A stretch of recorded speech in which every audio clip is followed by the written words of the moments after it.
Καλώς ήρθατε στην Ολλανδία, τη χώρα της ελευθερίας, των καναλιών και των ποδηλάτων. Δείτε σε 15 λεπτά το ταξίδι μας, όπου βολτάραμε στο Άμστερνταμ, το Ντέλφτ, τη Χάγη και την Ουτρέχτη. Φυσικά κάναμε βαρκάδα, αλλά και δοκιμάσαμε τα διάσημα τοπικά φαγητά της Ολλανδίας. Τα αγαπημένα στρουπβάφελ, τα κεφτεδάκια, Το γνωστό σε όλους γκούντα, τις πατάτες και ναι, δοκιμάσαμε και την ομή ρέγγα. Θα σας πούμε όσες πληροφορίες μάθαμε και θα σας δώσουμε συμβουλές ώστε να είστε έτοιμοι. Φύγαμε λοιπόν για Άμστερνταμ.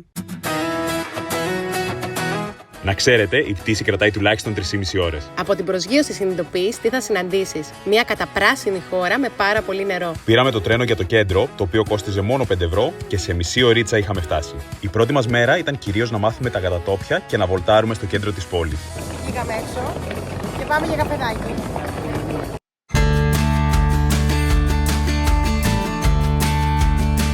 Συνήθως στην Ολλανδία βρέχει πάρα πολύ, αλλά εμείς πετύχαμε τον καύσωνα. Όλη την εβδομάδα είχε έως και 37 βαθμούς και σε αντίθεση με την Ελλάδα, εκεί οι άνθρωποι δεν είναι συνηθισμένοι σε τέτοιες θερμοκρασίες. Με αποτέλεσμα να μην είχε πουθενά κλιματιστικό. Περιττό να σας πούμε ότι μπήκαμε σε τουλάχιστον 10 μαγαζιά για να πάρουμε απόφαση ότι πουθενά δεν θα βρούμε κλιματισμό.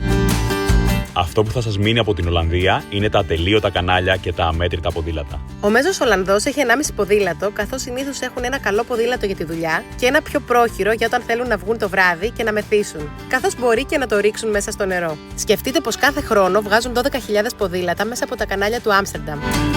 Επίσης, να θυμάστε, προτεραιότητα έχει το ποδήλατο και όχι ο πεζός.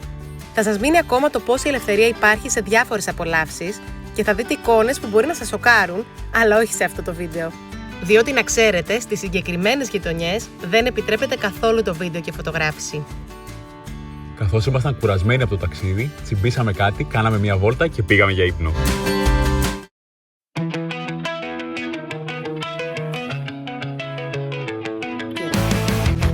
Καλημέρα.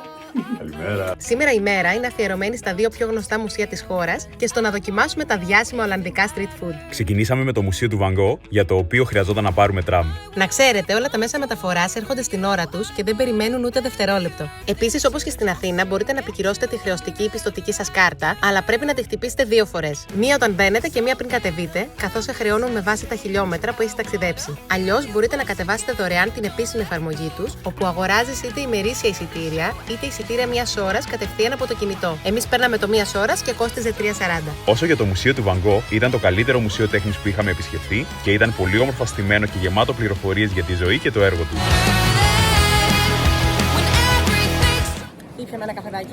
Και πάμε για την αγορά.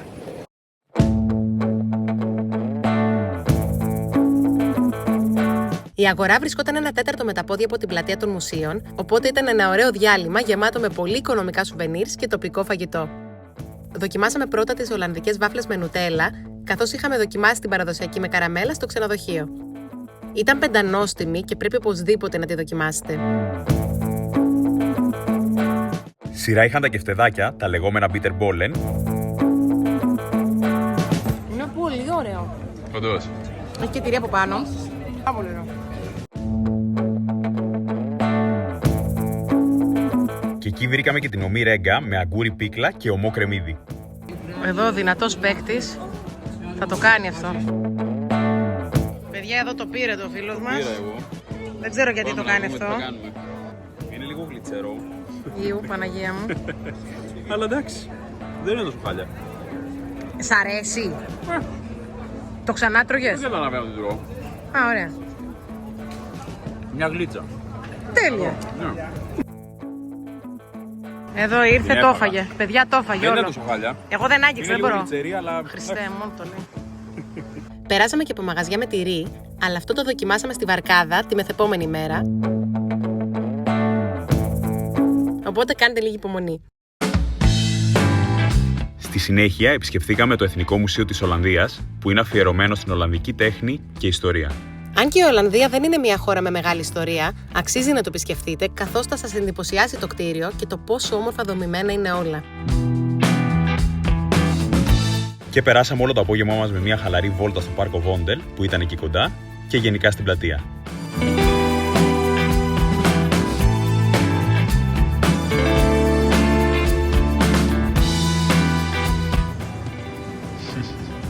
Έχεις και συμπάτακι, Γιούλη?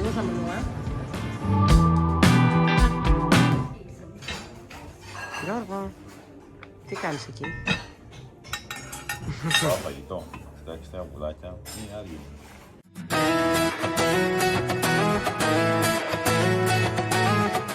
Πάμε για Χάγη! Η μέρα σήμερα έχει εκδρομή. Ξεκινήσαμε για Χάγη, αλλά είδαμε ότι το Delft είναι 10 λεπτά μακριά από τη Χάγη, άρα κατεβήκαμε πρώτα εκεί για ένα γρήγορο tour. Πιο συγκεκριμένα, η Χάγη θέλει 1 ώρα από το Άμστερνταμ και το Delft 1 ώρα και 10 λεπτά. Κατεβήκαμε.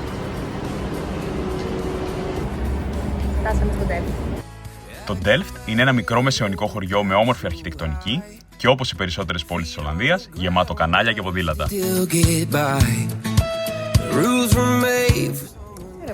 Πολύ όμορφη πλατεία και είναι φούλα απλά, κοιτάξτε εδώ. Εν τω μεταξύ, πιο πολλές καφετέρειες έτσι ήσυχες έχει εδώ παρά. Στο Άμστερνταμ δεν βρίσκαμε να κάτσουμε σε αυτούς τους ανθρώπους. Εδώ. Είναι ωραία. Είναι όντως ανοιχτά, χαλαρώνεις, πήρες εκεί. Μόλις εδώ. Είναι στις καφέδες στο παγωτάκι, γιατί παγωτό θα πάμε, πολύ κάστανα. Ναι. Και εγώ με κυλίδι και κρατάω 30 κάτι βαθμούς, 32. κρύωνα. Ούτε και την καμπάνα. Πάνω στην ώρα. Βούρκος. Μα κοιτάξτε πόσο ψηλά έχει ανέβει το νερό. Άρα Παναγία μου. Τι ωραία. Λεπτάει τα αυγά. Α, Έχει αυγά από κάτω.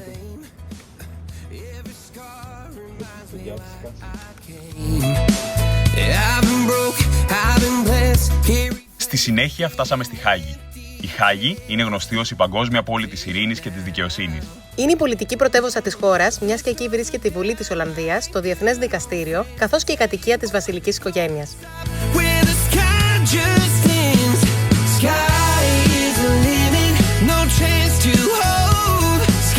Είναι μια πανέμορφη και πολύ σύγχρονη πόλη, που όμως έχει μια ηρεμία σε αντίθεση με τις υπόλοιπες που επισκεφτήκαμε. Είμαστε σίγουροι ότι δεν θα θέλετε να φύγετε. Είναι γεμάτη με πάρκα και όμορφες πλατείες, ωραία μαγαζιά και δεν έχει καθόλου βαβούρα. Κάναμε μια βόλτα στο ατελείωτο δάσος της Χάγης, στο κέντρο του οποίου βρίσκεται το σπίτι της βασιλικής οικογένειας. Στην αρχή θέλαμε να το γυρίσουμε όλο, αλλά είχαν περάσει 2 ώρες και δεν είχαμε βρει ακόμα το τέλος του.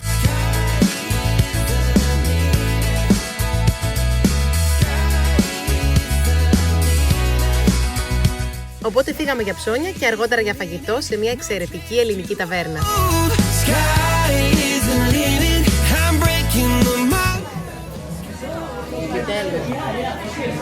Γιώργο, τι κάνεις?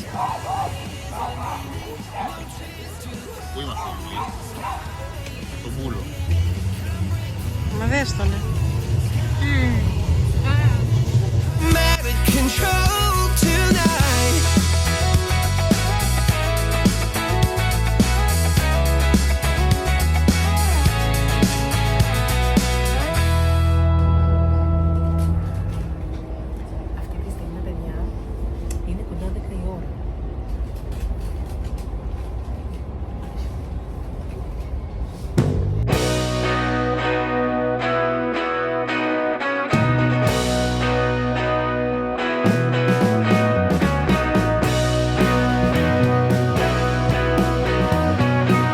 Ναι, νύχτωνε πολύ αργά και έτσι μπορούσαμε να ευχαριστηθούμε τις βόλτες μας χωρίς κανένα άγχος.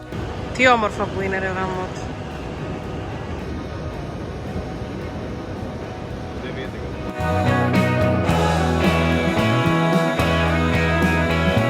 Και ήρθε η επόμενη μέρα.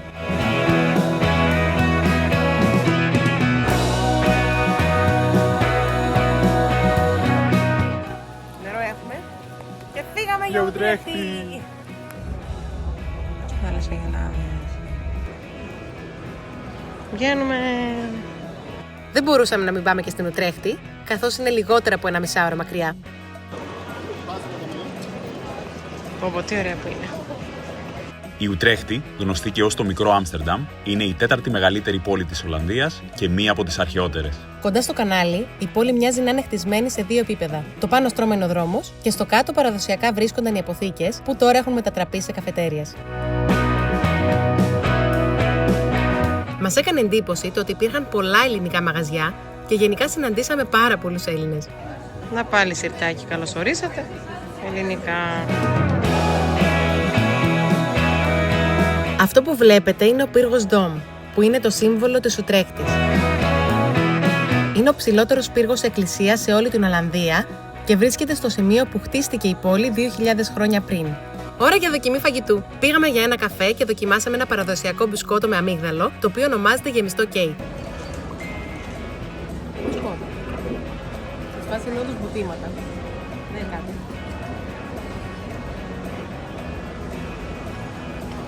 Μοιάζει με κουρού. Ναι, αλλά δεν μοιάζει με κουρού. Και πάμε τώρα για πατάτες. Παιδιά, όντως δεν έχουν φάει, πατάτες τώρα. Ναι, παιδιά δεν έχουν φάει. Για να δούμε το... Ελπίζω ότι θα έχει και τίποτα άλλο να βάλω από πάνω. Ναι, είναι σκέτο πατάτα με μαγιονέζα. Για δες το... Είναι διάσημο σαν το πούς. Η μαγιονέζα πιο διάσημη. Ναι, Οκ. ό,τι έχουν. Ναι.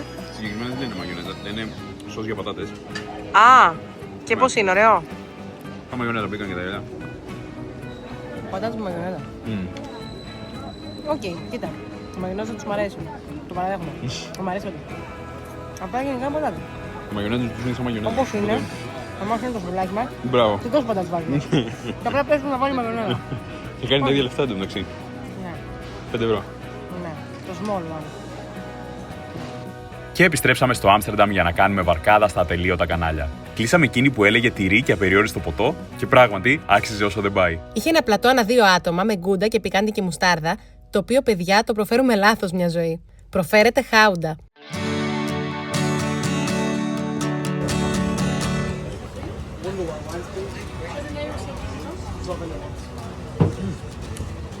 Χάουντα, πώς το είπε χάουντα.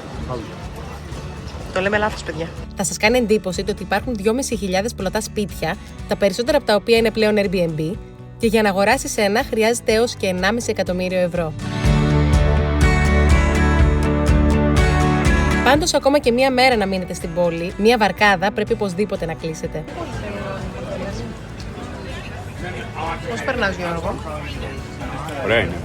Πάρα πολύ ωραία.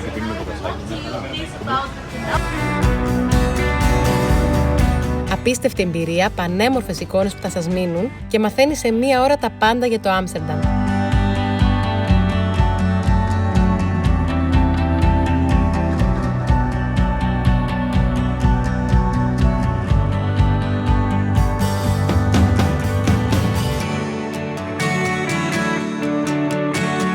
Στη συνέχεια, βολτάραμε προς το σπίτι της Άννα Φρανκ, το οποίο βρίσκεται σε μια πανέμορφη τοποθεσία.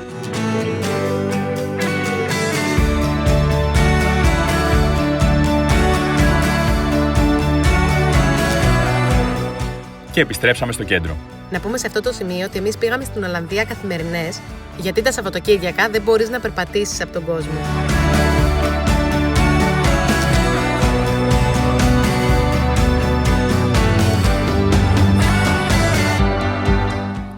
Περπατάμε και είναι 9-10 η ώρα, παιδιά. Και μυρίζει Άμστερνταμ. Είναι ωραία, ναι.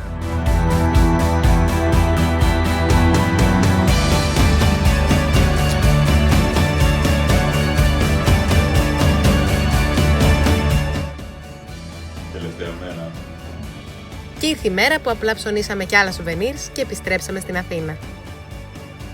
Ας πάρουμε από την τυπή. Είναι πρέπει. Είναι εδώ τι έχει. Γιάκι, σετάκι. Να πάρουμε και ένα τέτοιο. Τι ωραίο.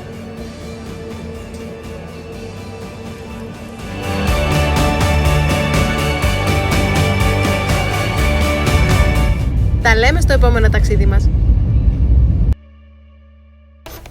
Τι παρατηρείτε εδώ? Εδώ.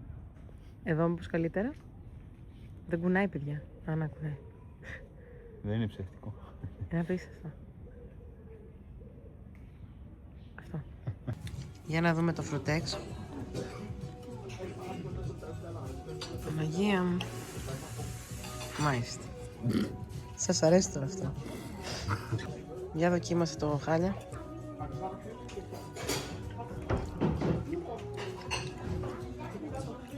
Πονάει?